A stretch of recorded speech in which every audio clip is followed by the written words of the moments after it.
Greetings, folks. Another one bites the dust. Yes, we see another Fine Gael candidate, Deputy Peter Fitzpatrick. He has now said that he will not contest the next general election in Louth. This is all fine and well for all these Fine Gael, former Fine Gael candidates like now Peter Fitzpatrick, Leo Varadkar, Simon Coffey's, the Josepha Madigans. They're all dropping like flies, but they're all gone off in fat, juicy pensions. And look at what the carnage now that's happening in Peter Fitzpatrick's own county in Louth. What's happening in Dundalk and Drogheda.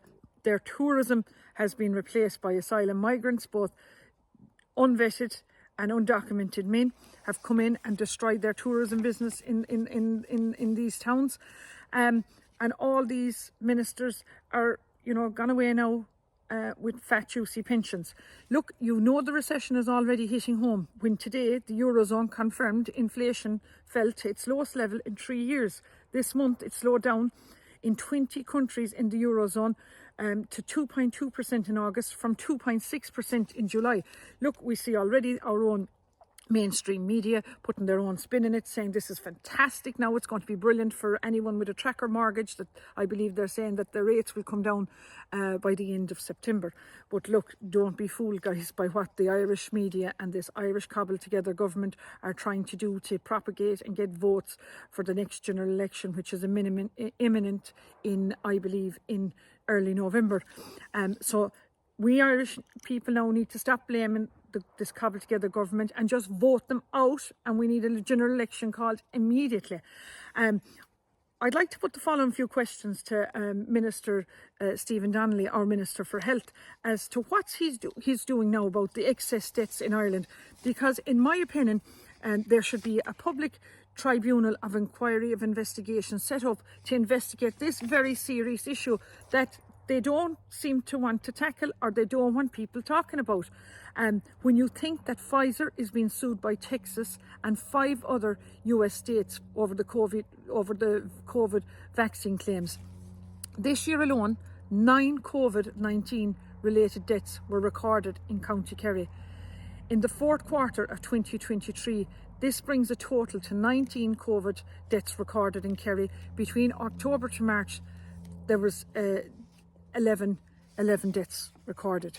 And I'm also asking Stephen Donnelly, our Minister for Health, because it has come to my notice that if he can confirm if the clinical pathology laboratories in Austin, Texas are still diagnosing the cervical smear tests for Irish women, because I believe that some of these laboratories that the Irish government used who gave the wrong results and readings are still being used to test Irish women's cervical smear tests. And if this is the case, did our Irish cobbled together government learn anything from the deaths of Vicky Phelan, a terminally ill mother of 2 children who died at the age of 48, and Emma McNahuna, a mother of 5 children whose death was caused, in my opinion, due to inaccurate negative tests? If this is the case, that the government are using the same pathology laboratories that they used to misdiagnose these 2 ladies' negative test results, this needs to be addressed, because we're all getting sidelined in this country about everything else, but the real issues that were real issues before this migration pact and disaster came to our country,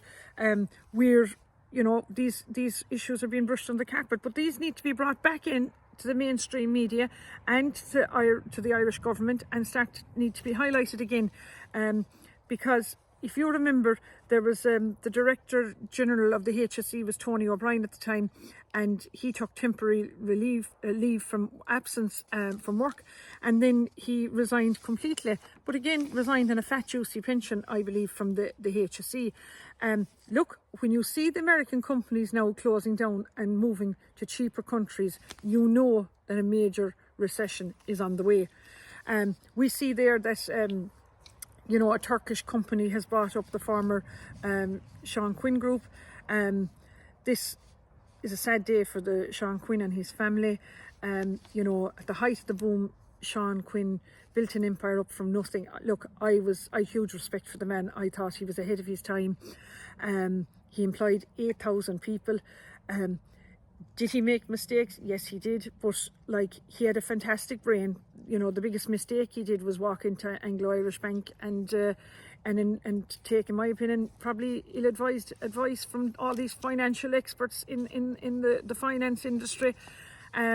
And this is a very sad day for the people of Cavan and for Sean Quinn, because you know, you speak to anyone in Cavan and they've nothing but the height of respect to this man, and look, while he served his time in jail for contempt of court, to this day Sean Quinn claims that the level of betrayal that was against him was probably unprecedented in the history of the Irish state.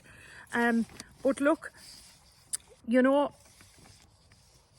Ireland now needs to wake up to what's happening in this government, what they're trying to do. This cobbled together Irish government needs to get out of office immediately. I keep saying it, every day they're inside there in office, they're doing more carnage. And, you know, when you think of the rising costs of the Children's Hospital, you know, everything in this country seems to be going only one way, and that's exorbitant costs. And now this recession is going to be, in my opinion, I'd say it's going to be hitting every one of us really hard. So look, we need this cobbled together government out of office immediately. And look, I'm Michelle Keane. I'm Keane in my county. And I'm asking ye now, the great people of Kerry, to come out now in the general election and vote number 1 for me, Michelle Keane. Because I will be your voice in both the kingdom and throughout Ireland in Dáil Éireann. Gura míle maithagibh.